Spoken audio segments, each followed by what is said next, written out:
வாழ்க வளமுடன். ஓம் நமச்சிவாய. அனைத்து தமிழ் உள்ளங்களுக்கும் வணக்கம். நாம் இந்த பதிவில் பெயர்ச்சியாகும் செவ்வாய் பகவானால் ராசிக்காரர்களுக்கு ஏற்படும் சுப மற்றும் அசுப பலன்கள் என்ன என்பதனையும், அசுப பலன்கள் ஏற்படுமாயின் ராசிக்காரர்கள் செய்ய வேண்டிய பரிகாரங்கள் என்னென்ன, வழிபட வேண்டிய தெய்வம் யார் என்பதனை பற்றியும் விரிவாக காண்போம். உங்கள் வாழ்வில் வளமும் நலமும் செல்வ செழிப்பும் பெற்று வாழ்வில் உயரிய நிலையை அடைய எல்லாம் வல்ல இறைவனை வேண்டி விரும்பி கேட்டுக்கொள்கிறேன். செவ்வாய் பகவான் சகோதரக்காரகன் ஆவார். சிவப்பு நிறத்தின் அதிபதி, ஆண் கிரகம், அதிலும் தைரியமான கிரகம். செவ்வாய் துடிப்பானவர், இளமையானவர், இள ரத்தம், வீரமான கோபமான இளைஞனை போன்றவர். எதற்கும் பயப்பட மாட்டார், துடிப்பானவர். தைரியத்தையும் வீரத்தையும் குறிப்பவர் செவ்வாய் பகவான். இவர் கிரகங்களின் தளபதியாக கருதப்படுகிறார். செவ்வாய் பகவான் மேசம் மற்றும் விருச்சிக ராசிகளின் அதிபதியாக உள்ளார். ஒருவருடைய ஜாதகத்தில் செவ்வாய் சுபஸ்தானத்தில் இருந்தால் அந்த நபர் வீரம், தைரியம், ஆற்றல் மற்றும் சக்தி வாய்ந்தவராக இருக்கிறார். அனைத்து கிரகங்களும் ஒரு குறிப்பிட்ட காலத்தில் தங்கள் ராசியை மாற்றுகின்றன. இவற்றின் தாக்கம் அனைத்து ராசிகளிலும் காணப்படும். செவ்வாய் பெயர்ச்சியும் அனைத்து ராசிக்காரர்களின் வாழ்விலும் ஒரு குறிப்பிடத்தக்க தாக்கத்தை ஏற்படுத்தும்.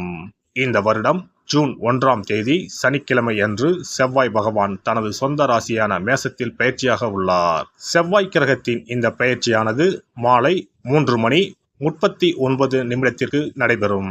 செவ்வாய் பகவான் ஜூன் 1 முதல் ஜூலை 12 வரை மேசராசியில் இருப்பார். மேசத்தில் ஏற்படும் செவ்வாய் பயிற்சியானது ருச்சக ராஜயோகத்தை உருவாக்கும்.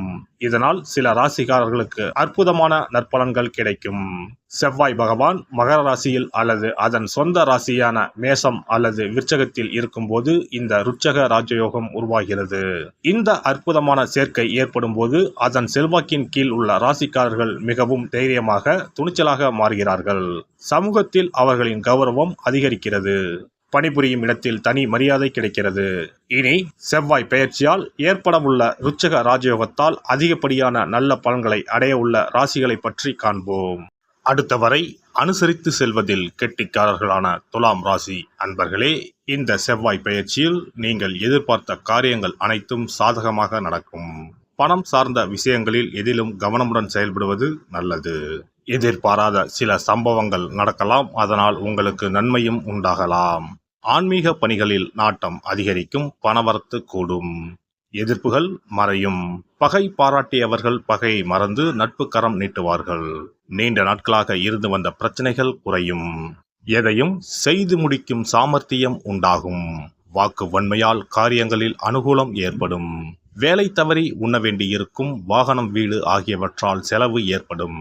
அடுத்தவர் பிரச்சனைகளில் தலையிடுவதை தவிர்ப்பது நல்லது. தொழில் வியாபாரம் எதிர்பார்த்த அளவு வேகமாக நடக்காவிட்டாலும் லாபம் குறையாமல் இருக்கும். புதிய ஆர்டர்கள் கிடைப்பது தாமதப்படும். பங்குதாரர்களுடன் இருந்து வந்த பிரச்சனைகள் நீங்கும். உத்தியோகத்தில் இருப்பவர்கள் தடங்கல்கள், கூடுதல் உழைப்பு ஆகியவற்றை சந்திக்க வேண்டியிருக்கும். பணி நிமித்தமாக பயணம் செல்ல வேண்டி வரலாம். குடும்பத்தில் இருப்பவர்கள் எதையும் வெளிக்காட்டாமல் உங்களுடன் இன்முகம் கொடுத்து பேசுவார்கள். கணவன் மனைவிக்கு இடையே இருந்த வருத்தங்கள் நீங்கும்.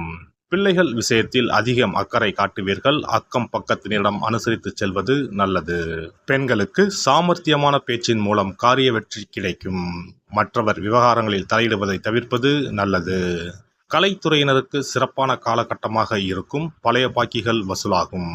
புதிய ஆர்டர்கள் கிடைக்கும். முக்கிய நபர்களின் ஆதரவும் கிடைக்கப் பெறுவீர்கள். பணம் சம்பாதிக்கும் திறமை அதிகரிக்கும். கொடுத்த வேலையை திறமையுடன் செய்து முடித்து பாராட்டுகளை பெறுவீர்கள். அரசியல் துறையினருக்கு எதிர்காலம் பற்றிய சிந்தனை அதிகரிக்கும். நண்பர்களால் தேவையான உதவி கிடைக்கும். எந்த தடைகளையும் தாண்டி எடுத்த காரியத்தில் வெற்றி அடைவீர்கள். மனதில் மகிழ்ச்சி உண்டாகும். பதவிகள் சம்பந்தமான விஷயங்களில் முன்னேற்றம் உண்டாகும். எதிர்ப்புகளை சாமர்த்தியமாக சமாளிப்பீர்கள். மாணவர்களுக்கு கல்வி தொடர்பான விஷயங்களில் கவனமாக இருப்பது நல்லது. கூடுதல் கவனத்துடன் பாடங்களை படிப்பது வெற்றிக்கு உதவும். நட்சத்திர பலன்கள். சித்திரை 3, 4ஆம் பாதங்கள்.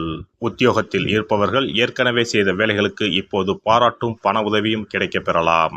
குடும்பத்தில் இருந்த டென்ஷன் குறைந்து சந்தோஷமான நிலை காணப்படும். கணவன் மனைவிக்கு இடையே மகிழ்ச்சியான உறவு நிலவும். பிள்ளைகளின் நடத்தை மனதுக்கு நிம்மதியை தரும். சுவாதி நட்சத்திரம். எதிர்பார்த்த தகவல்கள் நல்ல தகவல்களாக வந்து சேரும். டென்ஷன் குறையும். மாணவர்களுக்கு தேர்வு முடிவுகள் பற்றி இருந்த டென்ஷன் நீங்கும். புதிய நட்புகள் மூலம் உதவிகள் கிடைக்கும். விசாகம் 1, 2, 3ஆம் பாதங்கள். இந்த பெயர்ச்சியில் நல்ல பலன்கள் உண்டு. திறமையான பேச்சின் மூலம் காரியங்களை சாதிப்பீர்கள். எதிர்த்து செயல்பட்டவர்கள் விலகிச் சென்று விடுவார்கள். தெய்வ பிரார்த்தனை மனதுக்கு நிம்மதியையும் ஆறுதலையும் தரும். பணவரத்து கூடும். அரசாங்க காரியங்கள் சாதகமான பலன் தரும். வெள்ளிக்கிழமையில் மகாலட்சுமியை வழிபாடு செய்து வர பொன்பொருள் சேர்க்கை உண்டாகும். குடும்பத்தில் மகிழ்ச்சி ஏற்படும். நவ கிரகங்களில் சூரியனுக்கு அடுத்தபடியாக செயல் ஆற்றல் உள்ள கிரகம் செவ்வாய். ஆளுமை திறன், ஆற்றல், வீரம், அதிகாரம் செய்தல், வளைந்து கொடுக்காத தன்மை, தர்மம், நீதி, நேர்மை, நியாயம் போன்ற அம்சங்கள் கொண்ட கிரகம் செவ்வாய். செவ்வாய் பலமாக இருந்து நல்ல ஆதிபத்தியம் பெற்று அவரது தசை நடக்குமானால் சகோதர சகோதரிகள் மூலம் பெரும் அனுகூலம் ஏற்படும். பெரிய பதவிகளில் உள்ளவர்கள் தொழில் அதிபர்களின் தொடர்பு கிடைத்து அதன் மூலம் முன்னேற்றம் உண்டாகும். பலமற்ற ஆதிபத்தியம் பெற்று தசை நடக்குமானால் கீழே விழுவதும் அடிபடவும் நேரிடும். வாகன விபத்துக்களை சந்திக்க நேரிடும். இரத்த காயங்கள், வெட்டுக்காயங்கள், இரத்த சம்பந்தமான நோய், சித்தப்பிரமை, தலையில் அடிபடுதல் போன்றவற்றை ஏற்படுத்துவார் செவ்வாய் பகவான். வீண் வழக்குகள், சண்டை சச்சரவுகள், மறைமுக நேர்முக எதிரிகள், பொருள் களவு போகுதல், செய்தொழில் வியாபாரத்தில் திடீரென்று பெருத்த நஷ்டம், அரசாங்க கெடுபிடி, பதவி இறக்கம், மறைந்து வாழும் சூழ்நிலை என்று பலவகை இன்னல்களை உருவாக்குவார். செவ்வாய் முதலான தோஷங்கள் அனைத்தும் நீங்க அவரின் அருளை முழுவதும் பெற செவ்வாய்க்குரிய அதிதேவதையான முருகனை வழிபடுவதும், கோதுமை ரொட்டி, வெள்ளை எள் கலந்த இனிப்பு பலகாரங்கள், துவரை போன்றவற்றை ஏழைகளுக்கு தானம் கொடுப்பதும் நல்லது. செவ்வாய் கிழமைகளில் விரதம் இருந்து செவ்வாய் பகவானுக்கு விளக்கேற்றுவது, சஷ்டி விரதம், கிருத்திகை விரதம் மேற்கொள்வது, தினமும் கந்த சஷ்டி கவசம் படிப்பது நல்லது. மேலும் செவ்வாய்க்குரிய கல்லான பவளக்கல்லை மோதிரத்தில் பதித்து அணிவது, சிவப்பு நிற ஆடையை அணிந்து கொள்வது, செப்பு பாத்திரங்களை உபயோகிப்பது போன்றவற்றால் செவ்வாயால் உண்டாகக்கூடிய தோஷங்கள் குறையும். செவ்வாய் பகவானுக்கு செய்யும் பரிகாரங்கள் அனைத்தும் முருகனுக்கு உகந்தது என்பதால் முருகனின் திருவருளும் கிட்டும். திருமண வாழ்க்கையில் செவ்வாய் பகவானுக்கு முக்கிய பங்கு உண்டு. திருமணத்துக்கு வரன் பார்க்கும்போது பிள்ளைக்கோ அல்லது பெண்ணுக்கோ செவ்வாய் தோஷம் இருக்கிறதா என்றுதான் முதலில் கேட்பார்கள். அந்த அளவுக்கு செவ்வாய் தோஷம் மிகவும் முக்கியமானதாக பார்க்கப்படுகிறது. ஒருவரின் ஜனன ஜாதகத்தில் லக்னம், சந்திரன், சுக்கிரன் ஆகியோருக்கும் செவ்வாய் இருக்கும் இடத்திற்கும் உள்ள தொடர்பை கொண்டுதான் செவ்வாய் தோஷம் ஒருவரின் ஜாதகத்தில் எந்த அளவுக்கு வலிமையாக இருக்கிறது என்பதை கணிக்க முடியும்.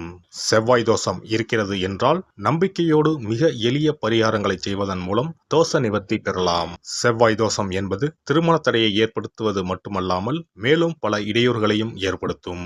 எனவே செவ்வாய் பகவானை செவ்வாய் தோறும் செவ்வாய் ஹோரையில் வழிபடுவதும், செவ்வாய்க்குரிய கடவுளான முருகப்பெருமானை 9 நெய் தீபம் ஏற்றி வழிபடுவதும் செவ்வாய் தோஷத்தினால் ஏற்படக்கூடிய அசுப பலன்களின் தாக்கத்தை பெரிதும் குறைக்கும் என்பது ஐதீகம். செவ்வாய் தோஷம் ஒருவருக்கு இருந்து ஒருவருக்கு இல்லை என்றால் திருமணம் செய்யக்கூடாது என்பது சாஸ்திரம். இருவருக்கும் இந்த தோஷம் இருந்தால் திருமணம் செய்து வைக்கலாம் என்று சிலர் சொல்வார்கள்.